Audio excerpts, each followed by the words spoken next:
Car Talk is provided by the Saturn Corporation, a different kind of company, a different kind of car, and Claritas, the precision marketing company that brings you Prism lifestyle segmentation.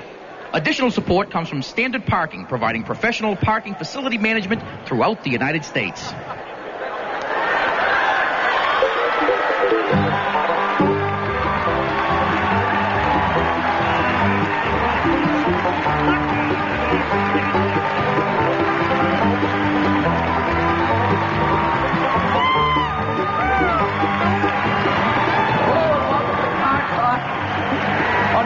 Public radio with us, Click and Clack, the Tappert Brothers. You're losing your Wait a minute. And we're broadcasting live from the Lila Cockrell Auditorium here in beautiful San Antonio, Texas. We are actually broadcasting live. Well, you always Boy, am I glad I didn't wear that hat. We always make up something. This is actually a broadcast, so we have to explain why we're here. We're actually here at the public radio conference every year. The people who work so hard in public radio need an excuse to not work for 3 or 4 days. So they call it a conference. And so here we are in San Antonio, Texas, and we actually have a live audience of 10,000.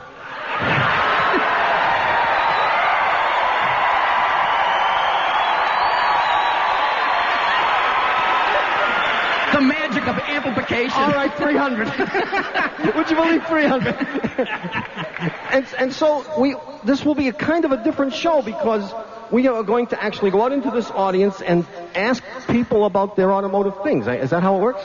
We actually don't know what's happening because they keep us as much in the dark as possible. Yes.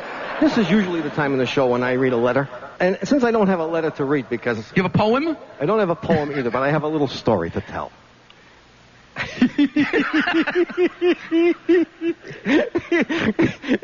As you may know, Doug Berman is a mean, cruel person. And just to give you an example of how cruel he is, we had a meeting one time at which he actually taped a water pistol to the bottom of the conference table and was prepared to attack us with it. It was only through the devious interception of someone who will go unnamed, Ken. Right, thanks, Ken. So at every opportunity, we try to get back with Dougie. So my brother came here a couple of days ago, and yesterday, Bugsy, Sebastian Lawler, and I were coming together. And as we were leaving Boston, we noticed an interesting thing. We flew on American Airlines, and there were 3 gates, 23, 24, and 25. Could you speed it up a little bit? We haven't got all day, you know. We do. And we noticed that there were flights leaving from all 3 of these gates, and it was confusing to know which gate to go through. And Bugsy mentions to me, you know, you could make a mistake and get on the wrong plane. So immediately the light goes on, and no sooner do we get on the plane that we use the airphone and we call Doug at the hotel. And we explained to Doug, a terrible thing happened. We got on the wrong plane and we're headed to Fort Lauderdale. Doug immediately calls me in my room and he says, could anyone be that stupid to get on the wrong plane? And he says, oh, it was your brother and Bugsy, of course. The way I heard it was he said, no, nobody could be stupid. Oh. Anyway, we didn't think we really had him, but we really had him. And a little while ago, we had a sort of rehearsal in this very room, and Bugsy and I sat right over there with these Mexican hats on, and Doug came in ready to cancel the show because he thought we were in Atlanta. Because I had called him this morning to explain that we had a flight to Atlanta, and we could get here maybe by 8:30, 9 o'clock tonight. Is that cruel? Boy, you are mean. I loved it. Okay, so you have no mail to read. I have no mail. But that you was told your little story. Just think of it as a letter that might have come. I might have read a letter. That was a letter. Now, what do we do now, Doug? Okay, now we're going to go into the audience, and we're going to take questions from our... Well, this is a mean-looking crowd. All right, so how does this work? We don't know how it works. Someone will be chosen from the audience. At random? At random.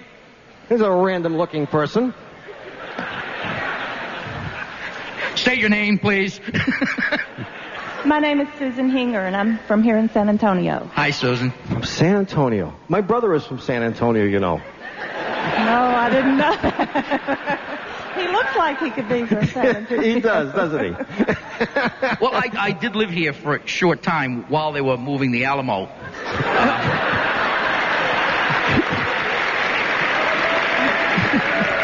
Nice hat. So, Susan, what's your question? Well, my husband and I have 2 vehicles, and both of them have very high mileage, and we're having a disagreement about which one should be traded first. Yeah. What are the 2 vehicles? We have a 1986 Jeep Cherokee, and it has 103,000 miles. That's my vote. It almost doesn't matter what the second one is.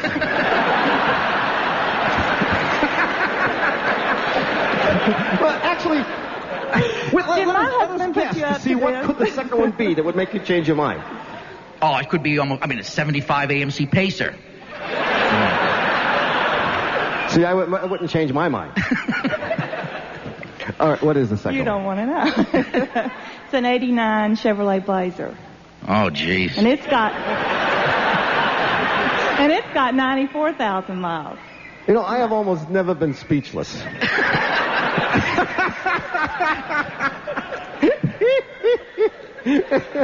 A Blazer and an 86 Jeep. How many miles on the Jeep? 103,000. Okay, you got a coin.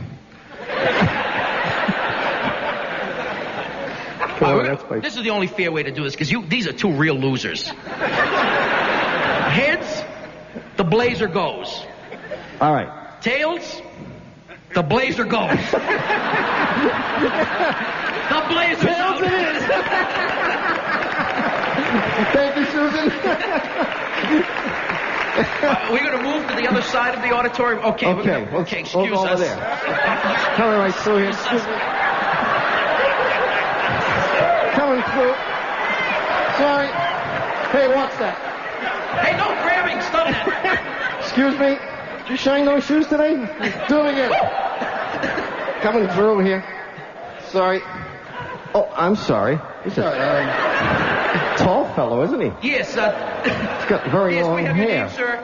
My name's Bob from Washington. Well, the voice sounds a little familiar, doesn't it? It is familiar. Did you have a partner named Ray? Can you say something like, this is Morning Edition? I mean, just for kicks. I mean, you know. I guess people have recognized this name, this voice, rather. This is Bob Simon from Washington, D.C. Yeah. Well, you never guessed what I just bought. An 86 Jeep Cherokee. Nice work, Susan. A 94 Jeep Cherokee. A 94 Jeep. It's going to be Jeep Cherokee Day. And what prompted you to buy a 4-wheel drive?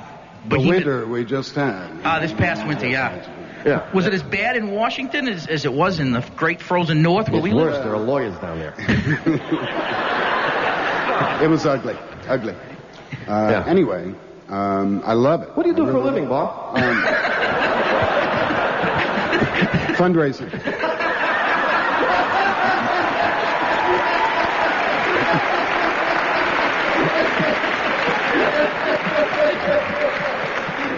Yes, you do. So I love this Jeep, but it handles kind of strangely. You know, it feels like it's going to overturn, particularly on curves. Maybe it's because I'm riding so high up. Did you read that little flap on the visor, that little thing, that little warning?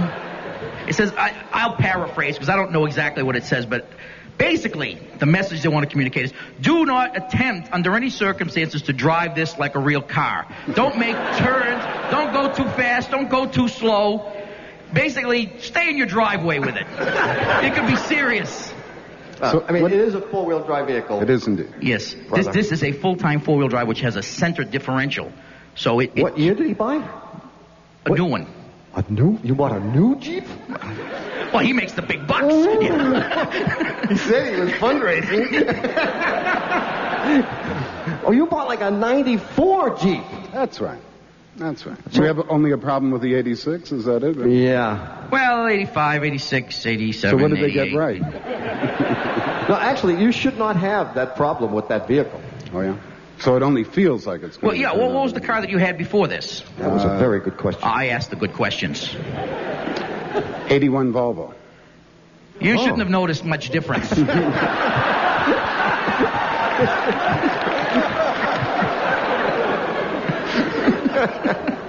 So No, you're telling me seriously, how do you I'm like secure. It's fine. I can drive in good health. Driving in good health and have a And- good time in Washington, D.C. And right if you get work. And come see us, would you? We will. Thanks, Bob. Okay, we're going to move back to the other side. Come on, Tommy. No. Are we supposed to be hearing Dougie talk to us through the little holes here? Dougie talks, yes. Dougie is talking to us through this little I'm thing. not hearing him, though. He has nothing to say to you.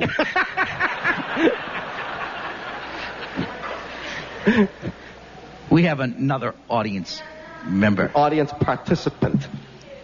Pardon me? You can't hear us? Well, you bought the cheap seats, didn't you?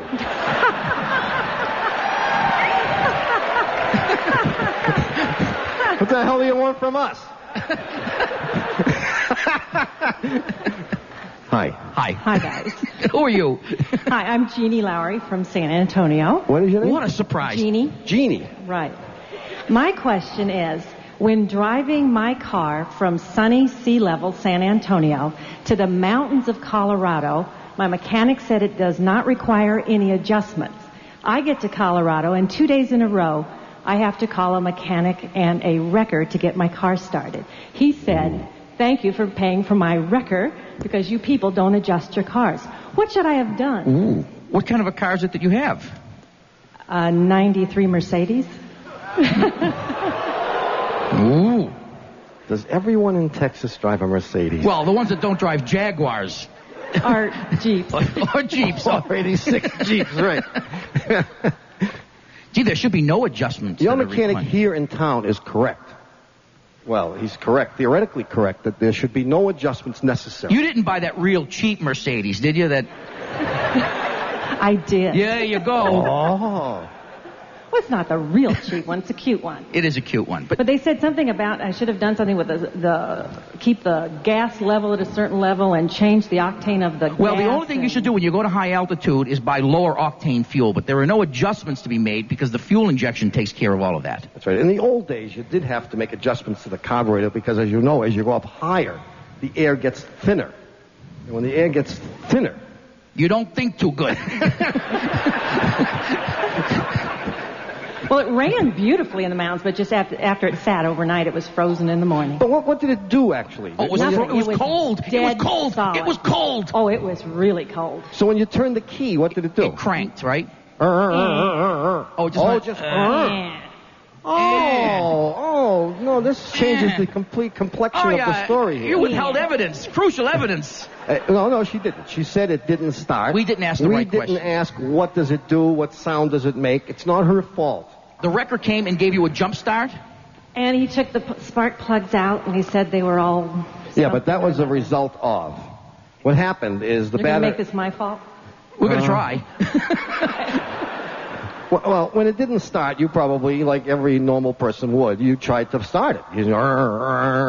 When you do that, gasoline goes pouring into the engine, but there's not a hot enough spark, so it doesn't start. But the gasoline keeps coming in, and it soaks the spark plugs. But the real problem is that it was cold. You should never go someplace where it's cold. I learned that. So I guess it is your fault. No, you need to buy a lower octane fuel when you're at high altitude. It'll combust more readily. Won't that hurt the engine? Oh, you can't hurt those engines. They're tough. They're tough. And you're only there, what, a few months of the year, right? A week. A week. Stay No, home. it will not hurt the engine. Okay. Thank you. Thank you. Thank you.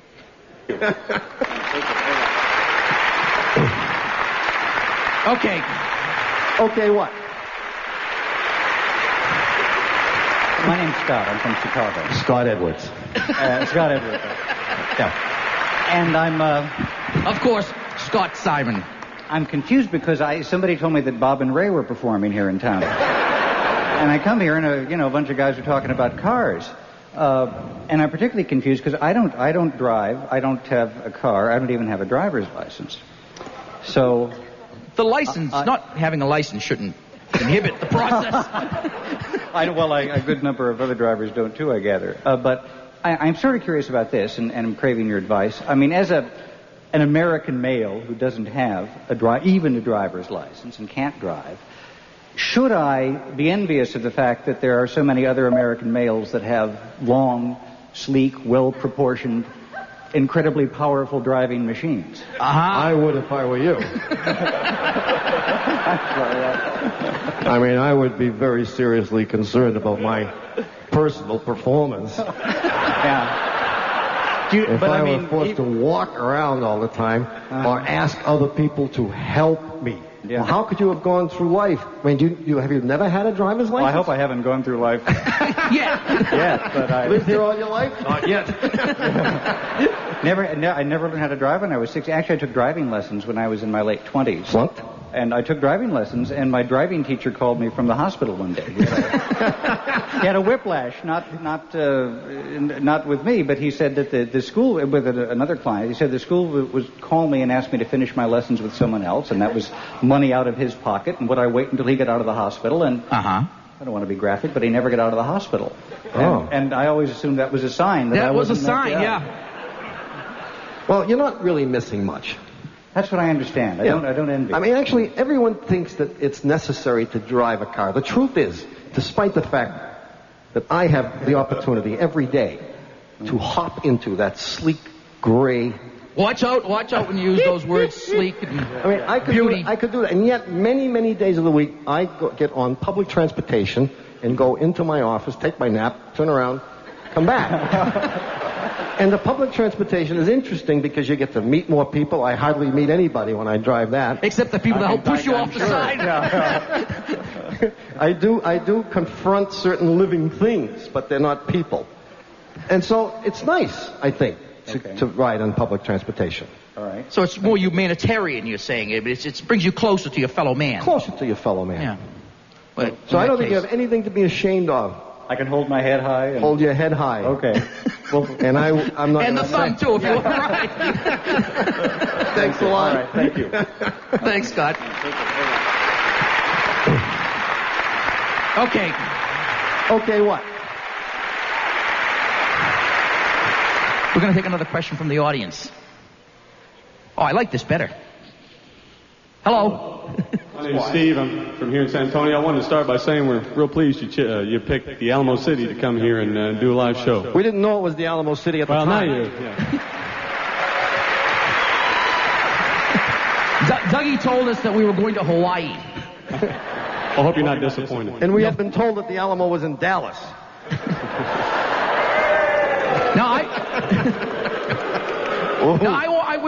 Before we take this question, I do want to... There's been some controversy about this Alamo business, and I want to set the record straight here. Some months ago, we received a call from someone in your fair city, and I casually mentioned something about the Alamo. I don't remember my exact words, but I believe it was misunderstood, and I believe the caller thought I said that they had moved the Alamo. That's not what I said. That would be ridiculous. When I saw the Alamo, I was moved.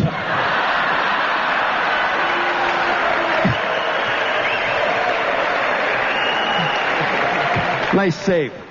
You play hockey? So, please. Well, my wife said I could come to the show if I promised to ask you a question that's been a point of argument for us. My brother will handle all marital disputes. He's had many. Many maritals, that is. Practice makes perfect. Yeah. I'm one of those people that tends to believe that you need to maintain a car more frequently than the manual says you're supposed to maintain it. But my wife is one to spend as little as possible on vehicles in general and on maintenance. And she says if the book says change the oil every 7,500 miles, then change the oil every 7,500 miles. And I tell her that they're not in the business to keep you with your car. They're in the business to sell you new ones. So they don't want you to maintain it as well as you might otherwise. So I try to get her to spend more money, maintain, change oil every 3,000 miles, whatever. Yeah. And we go around about that every time I come to her for money. This is her car or your collective car? Well, we don't really call them, mine or hers. They're just our cars. But, these are two. But I maintain both of them. I mean, she doesn't do anything for them. Well, she drives them, but... I mean, the serious answer is that obviously more maintenance could never hurt, right? Well, for her, it's she doesn't... She's a little cheap, okay? And she doesn't like to spend... Is she with you? No, she wouldn't come here. You only could spring for one ticket. Well, yeah, she's not a big car fan. But I mean, for her, it's a question of this, what's required to keep the vehicle running. I mean, yeah, I could change the oil every 100 miles, but what's a reasonable balance? Well, I mean, as I say, more maintenance would never hurt, and you will always get back whatever monies you spend in more maintenance. But the question is, how long are you going to keep the car? Someone will get back the money you put into more maintenance. And the truth is that most people, I mean, the average now, it's up from what it used to be. It used to be that the average life of a new car for the first owner was 6 years. People would keep a car for 6 years and then sell it. And my brother single-handedly has been responsible for raising that average to 7.8. That average is now 8 because of my sweetheart. And the truth is that if you follow what the book says, it will easily go 100,000 miles. And that's 6 years. 6 times 15, 100. Yeah, round it off. Yeah. But if you wanted to keep the car for like 200,000 miles, which now is possible, then doing it even more frequently than the book suggests is a good thing to do. What about when, for example, if you're wanting to keep a car for 6, 7 years, but you want to sell it and get the most out of it? I've been led to believe people will pay you more if they think it's been well maintained. If you honestly only want to keep it for 6 or 7 years, then unless you have some altruistic motive for having the next person keep the car forever, then it does not pay you to do more than the book suggests. Your wife, Steve, is right. Ooh.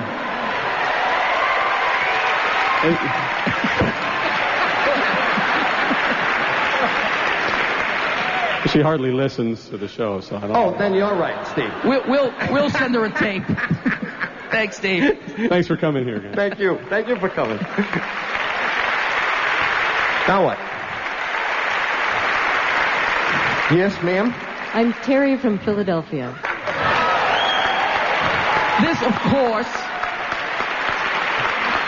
This lady, of course, is...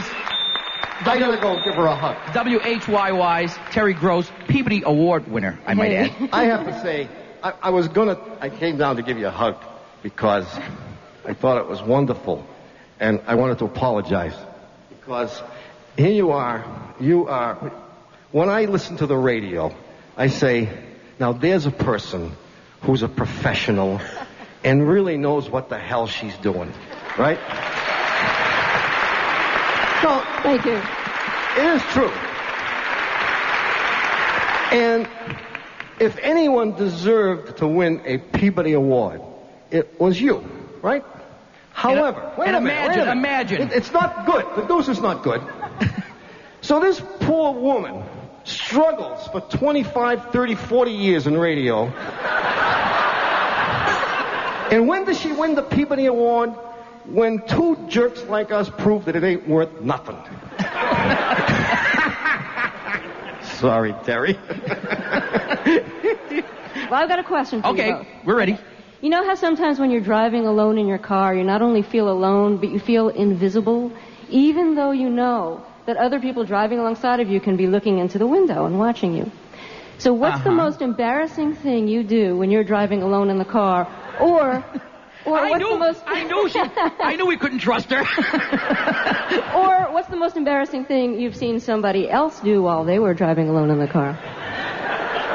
Do you want to really hear the whole story? Yeah. Go ahead. I can even demonstrate this to you. I mean, some years ago, we received in the mail a report from a Dr. Joe DeFranza. Am I talking about the right thing? That's the thing. alleging that smokers were at greater risk as drivers because they were risk takers in general. Obviously, if you're a smoker, you're a risk taker, and therefore you would take risks behind the wheel. And we immediately Said, oh, this guy's crazy. I mean, what does he say? He doesn't know what he's talking about. I mean, at the time, I was a smoker. And I had a convertible, not my beautiful 63 Dodge Datra, but it was actually a 72 Chevy Caprice Classic convertible, dark blue. And I was driving along on Massachusetts Avenue in Cambridge, and I was smoking a cigarette. And the top was down, as it always was, because it didn't go up. And I pulled up at a red light alongside a bus. The buses are much higher than cars. And I'm sitting there in my car with the top down, and I start to take my cigarette out of my mouth. And as it sometimes happens, the cigarette gets stuck to your lip. So I pull the cigarette, but it doesn't come out of my mouth, but my fingers slide along the cigarette, grab the end of it, and the burning tip falls on the seat and rolls between my legs. And you would know at that instant why cigarette smokers are more dangerous behind the wheel. So I'm sitting there, terrified. The light is still red, and I'm reaching between my legs to get this little burning ash before it burns through my trousers, my underwear, and everything else. Crucial Right. areas. Right. So I'm sitting there with my hand between my legs, and as I'm doing this, I glance up and I see 7 people in the bus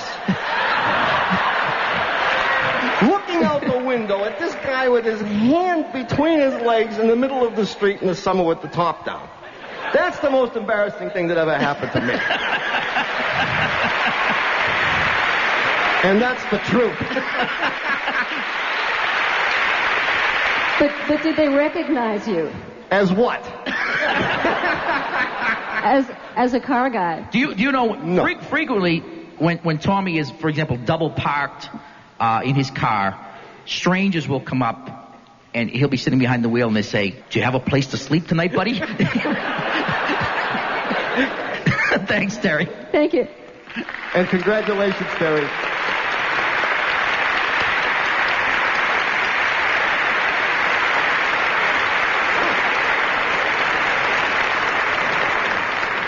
Well, although you should be out watching the Alamo so they don't move it again, you're instead listening to Car Talk with us, Click and Clack, the Tappet Brothers, known throughout San Antonio as, there they are, get them. Anyway, we'll have more of your questions plus a brand new quasi-scientific puzzler coming up in the second half of the show, so don't touch that dial, because if you do, the end of your Bowie knife may fall off. We'll be back in a minute. Thank you very much.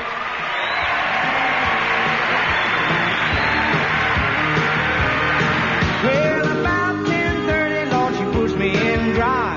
Turns all the lights down and man alive. All 8 cylinders are firing in line. She's never out of gas and I'm always on time. Support for Car Talk is provided by this and other National Public Radio member stations and the NPR Cultural Program Fund. Contributors include The Saturn Corporation, a different kind of company, a different kind of car, and Felpro Incorporated, manufacturer of gaskets and sealants, and J.C. Whitney and Company, auto parts and accessories catalog, 1-800-J.C. Whitney. And although no one believes it when we say it, this is NPR National Public Radio.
You're listening to Car Talk on National Public Radio with us, Click and Clack, the Tapper Brothers, and we're broadcasting live from the Lila Cockrell Auditorium in beautiful San Antonio, Texas.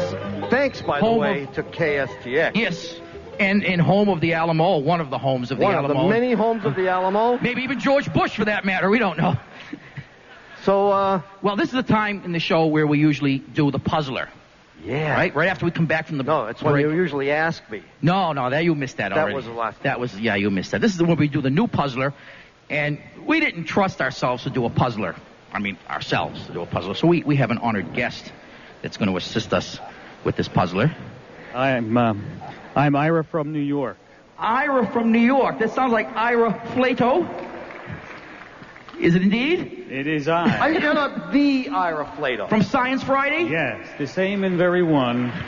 And I have in my hand the puzzler for today's program. And this week, we are going to do a little something different. Instead of giving people an entire week to think about the answer, we're going to solicit proper, correct answers right here. Is that? Yes. Well, are we doing that? A little different than our usual puzzler, is it not? We will give the question and the answer in the same program, which is something unusual for this scenery. Well, it's actually unusual to give the question and the right answer in any sequence. This puzzler has something to do with fear that strikes in the heart of everybody who starts their car in the morning. And it's not discovering you have woken up in the wrong house. Nothing like that. This has something to do with you go out to your car. Your car is equipped with a special electronic alarm system. You take out that little clicker that you have, Yes. And what's the fear? That when you press it, nothing is going to happen. You mean the little clicker device that unlocks the doors? That's right. It turns off the alarm. Goes beep, beep, beep. That's right, because if you I hate those things. If you don't unlock it with the clicker, you can't get into your car, can you? Every time I walk by a car and I see some guy strutting along and he's walking toward his BMW and you hear that little boop, boop, boop, boop, boop, and I say, you jerk.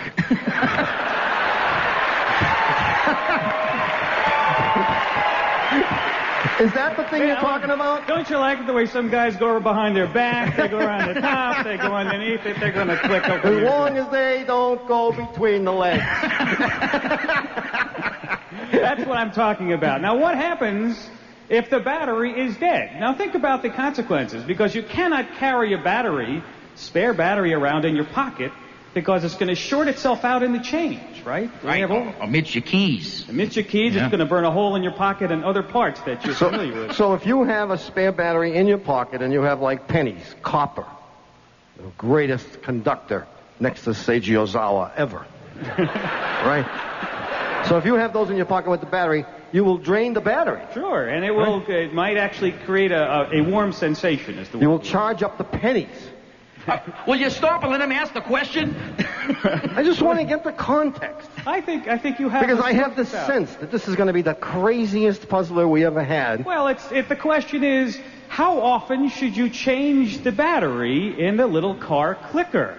Is this a multiple choice? This is a multiple choice question. Good. Is it once every month? Is it once every 6 months? Once every year? Or after every time you run it over in the driveway? So that's A, 2, Roman numeral 3, and D. And D. That was the trick question. D was the tricky part. Right.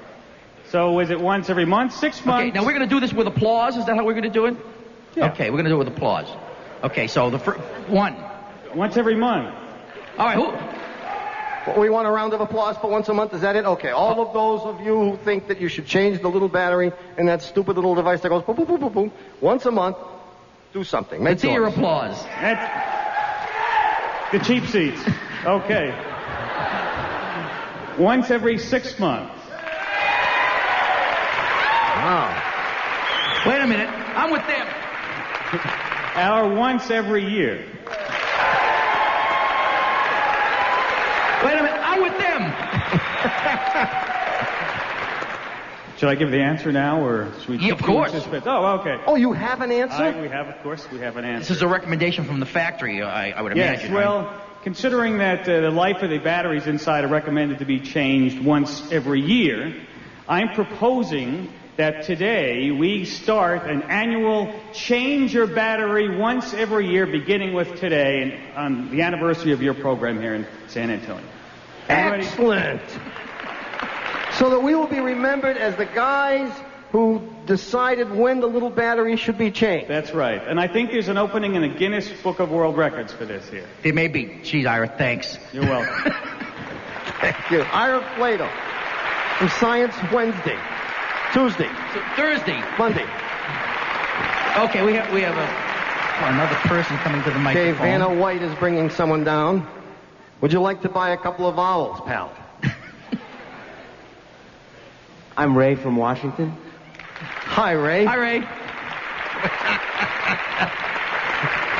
This is not any Ray from Washington. This is the Ray. The Ray from Ray Washington. Suarez, talk of the nation. On National Public Radio, of course. I need you guys to settle the standard transmission question. Yeah. My wife and I are among those 3 out of every 100 American drivers who drives a standard transmission. We have a 1990 Honda Civic. Now, wait a minute.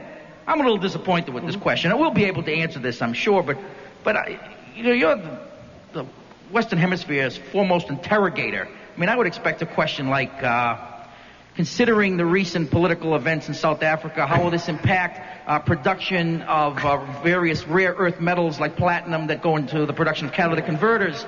And we could make a whole hour out of this, couldn't we? We could, except I don't drive that much. So I'm kind of hoping that the whole thing goes into the crapper.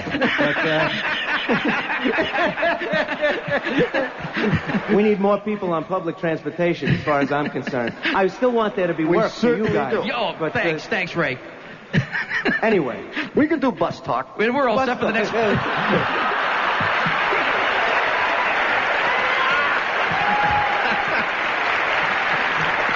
Well, I hope you'll invite me as your first guest when you do. So what is this question? Okay. The question is, I'm driving along on the occasions, the rare occasions that I do drive. Yeah. And the car hits about 20 miles an hour, I shift into third. Pensive foot tapping in the passenger seat. Yeah. The car hits about... If you could read her mind, would it be, won't this dummy ever learn? Right. Like that. Words like that. And she's beyond, at this point, even explaining it to you anymore. No, she waits till fourth gear. Okay.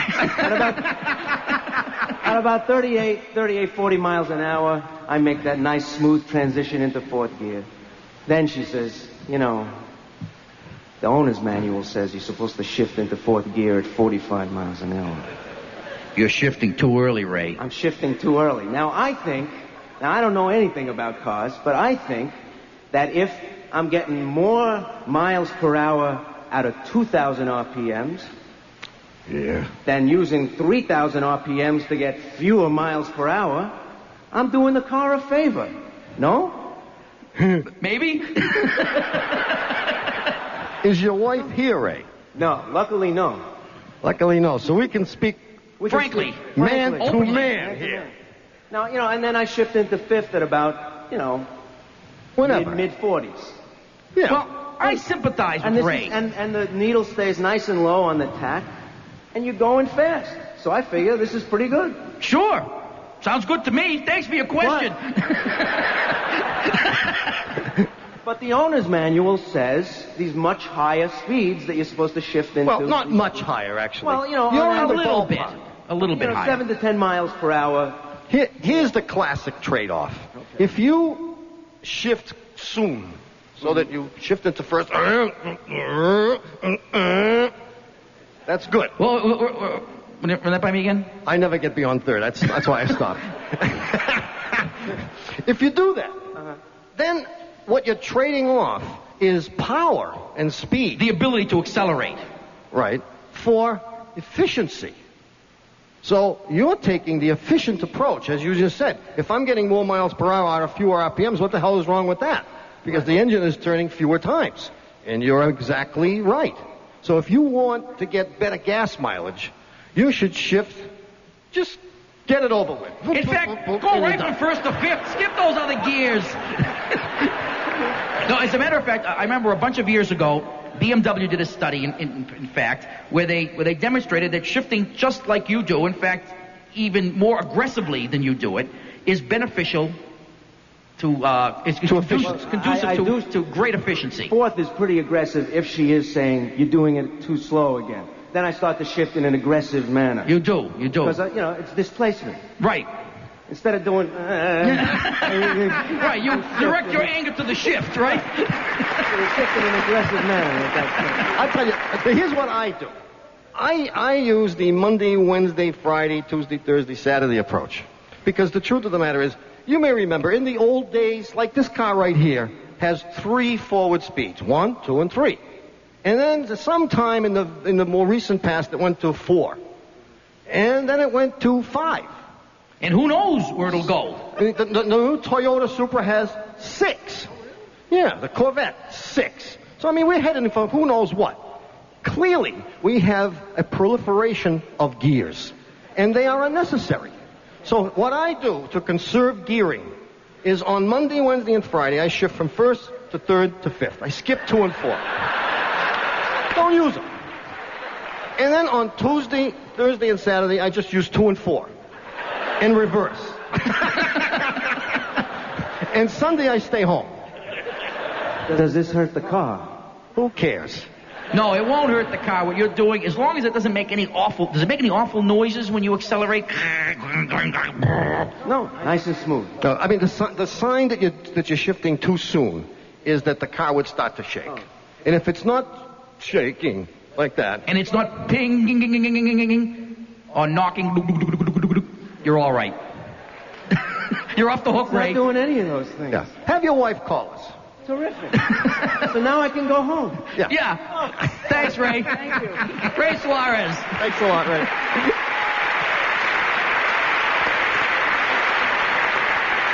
Okay, we're going to attempt to take a call via the airwaves. Telephonically. 1-800-332-9287. Is that the number you should call if you want to reach us? Yeah. Hello, you're on Car Talk.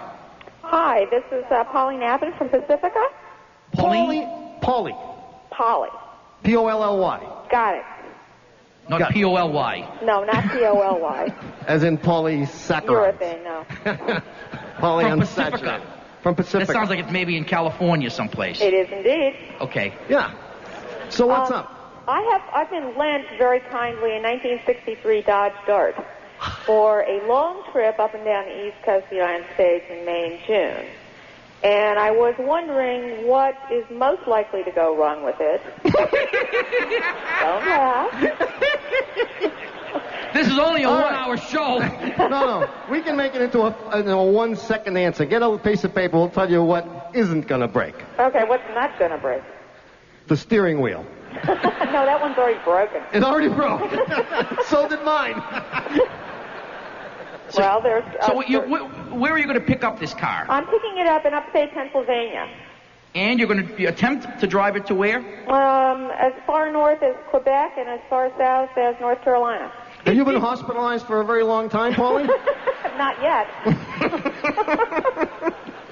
Are you some kind of a daredevil? You're doing this on a bet? No, I'm just poor. You're just poor? Yeah, I got a long trip that I need to take, and a rental car would cost me $1,000.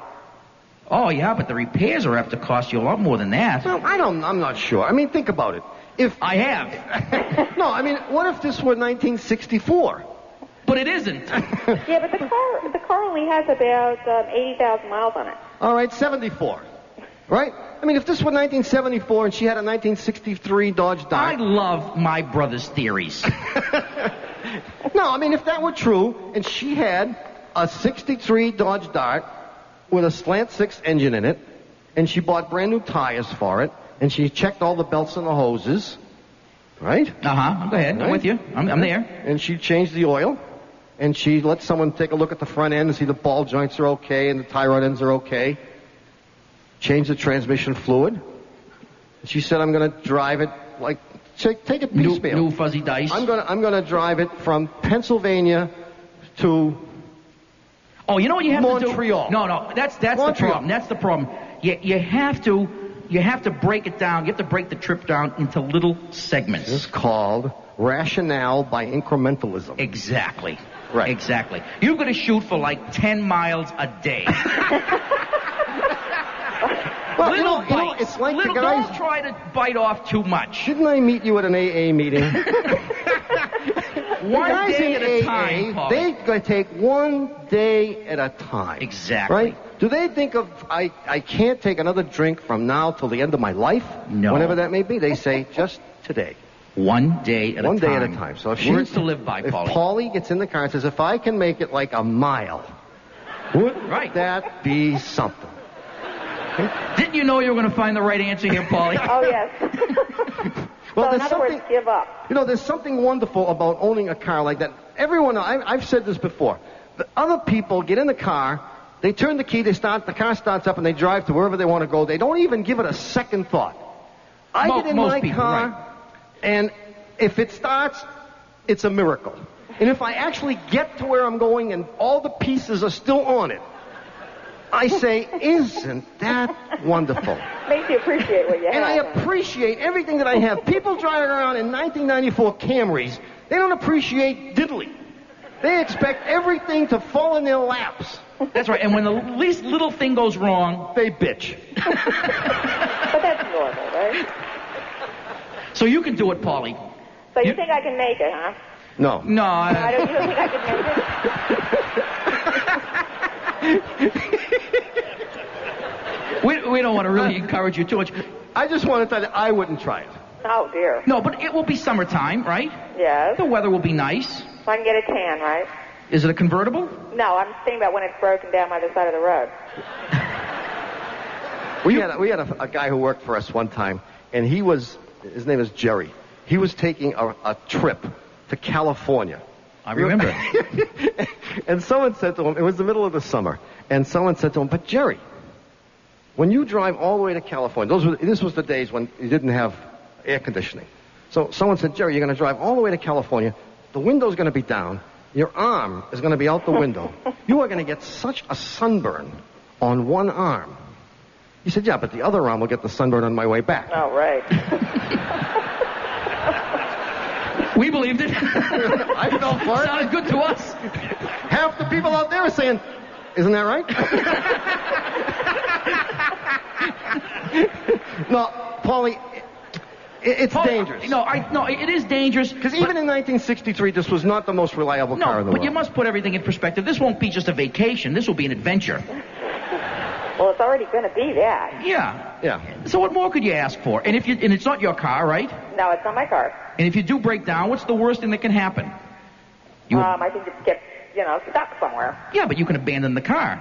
No, I think that'd probably be the best thing that could happen. I mean, seriously, I would drive only during the daylight hours. Yeah. I certainly wouldn't drive at night. Don't drive over 50. And shoot for You like... don't have to ask. You have all summer to do this, right? No, 6 weeks. 20 miles a day. Well, up it to 20. You can do it. Okay. Good luck, Paulie. Thank you. Bye-bye. Bye.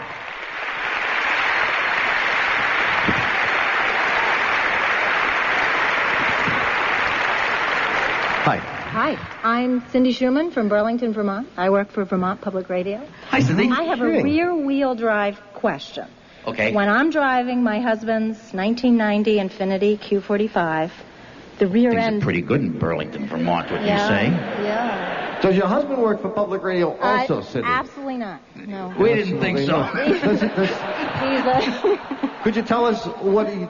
He's a periodontist. A periodontist. He's a- I've always loved periwinkles. All kinds of shellfish. I love.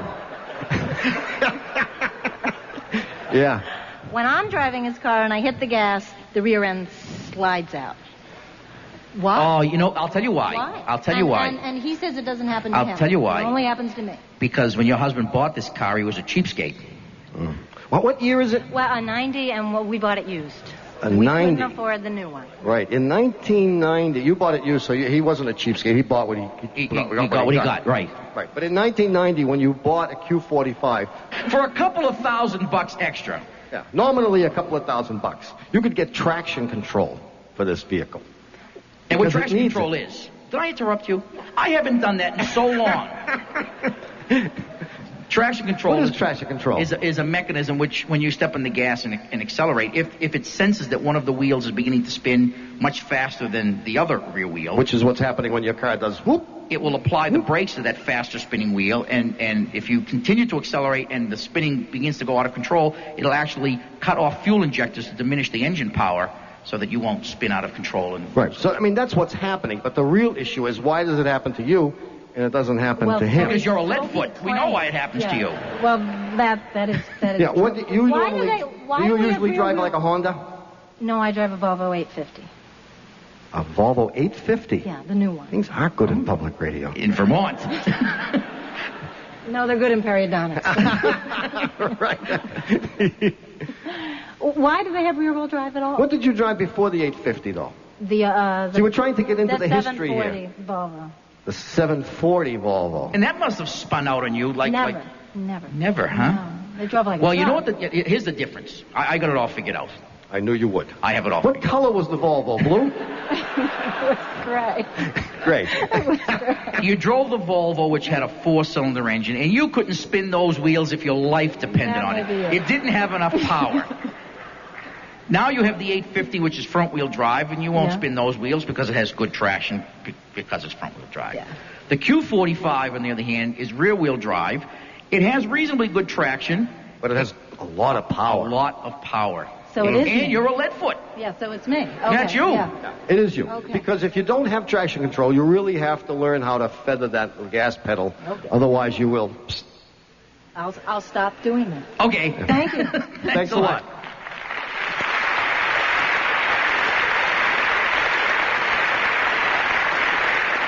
I'm going into dentistry. Oh, I know her. You do, huh? I do. And so will everyone else as soon as they hear her voice. Well, my name's Fiona and I'm from Scotland. Yes, we knew that. Fiona Ritchie. And driving around in Scotland, I have fun driving not a Scottish car, although I could give you a Do the long Scots list of- actually make cars? We do. We make nice Japanese cars mostly. Do you? But what I drive in Scotland is a French car, and I'm very happy with it, and I find it to be very reliable. And I was just wondering what you folks have against French cars. When have we ever said anything good about French cars? Which particular French car? It's a Renault Clio. Renault. Clio. I can say I've never met a Renault I liked. There's something about the French. The French copy nobody. When you look at French designs and French engineering, they copy nobody. And nobody... You know why, don't you? No, why? They're stubborn. Yes. Very stubborn. But more importantly, nobody copies the Italians French. don't copy anybody either. The Scots actually don't copy anybody either. You know why? They're very stubborn also. Well, speaking of copying, as happy as I am with my very reliable French car in Scotland, I miss some of the special qualities of the American car I used to drive when I lived in North Carolina. And lately I've been wondering how I could maybe customize my small French car to have some of those special qualities. And I thought maybe you folks had some suggestions for me. So you'd like to make it into a 6-passenger, power windows, You need to drop a V8 into six-way this power baby. seat, Yeah. V8. Yeah. I want it to be, sturdier and have the sort of velour seats and the fake mahogany dash and all that sort of Yeah, and then you can have Ray Suarez teach you how to shift. So how do you do this? I think I have it. What you do is you go buy 4 of these Clios and you weld them together. Actually, that would be kind of interesting, wouldn't it? What is the Clio? I can't say I'm really familiar with it. Well, it's probably not that special of a car, except they put an awful lot of money into advertising and it's become kind of a sexy car, which is not why I bought it. Is it a sports car or is it a... No, it's just It's like a little four-door four-seater, right? Yeah, a wee 4-seater thing. It's like a little Peugeot or something like that, which is another French Yes. car. Yes, I've heard of them. Yes. I mean, we don't really have... So this is kind of a bare bones kind of car, is that? It is. I don't really think so. It has a little bleep bleep thing that, you can put the alarm on and off with. Oh, So it would look, I love those. What a great invention. You don't have to change the batteries in those from time to time? Can you drop a slant 6 engine into a Clio? You can drop one on, actually, and that's probably the best thing for it. Fiona, have I told you that I've seen all your movies? Yes. You tell me that every time we meet. I do, yes. Well, I think it's a hopeless situation. It is. I think You're going to have to move back to North Carolina and buy yourself a nice Crown Victoria. Thanks, Fiona. Thanks, Fiona.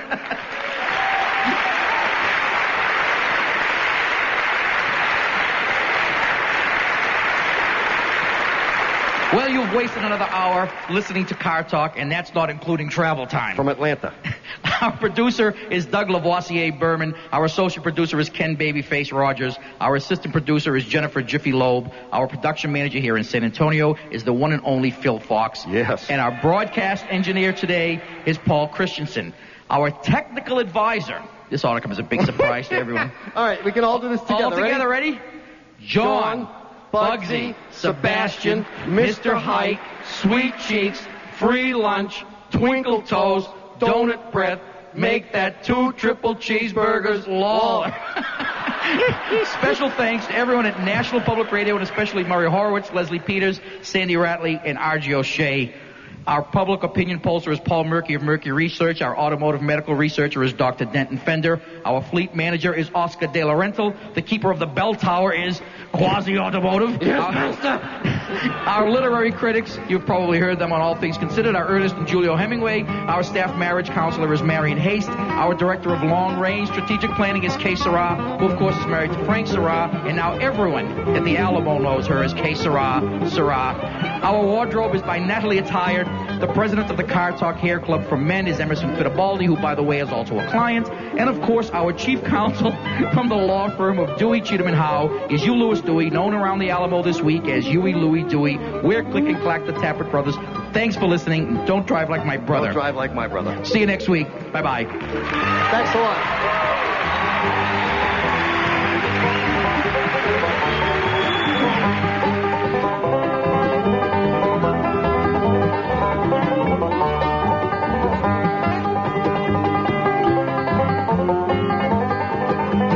This is Del Lewis, president of National Public Radio. Car Talk is a production of Dewey, Cheatham, and Howe and WBUR in Boston. And although even I can't believe it at the moment, this is NPR, National Public Radio.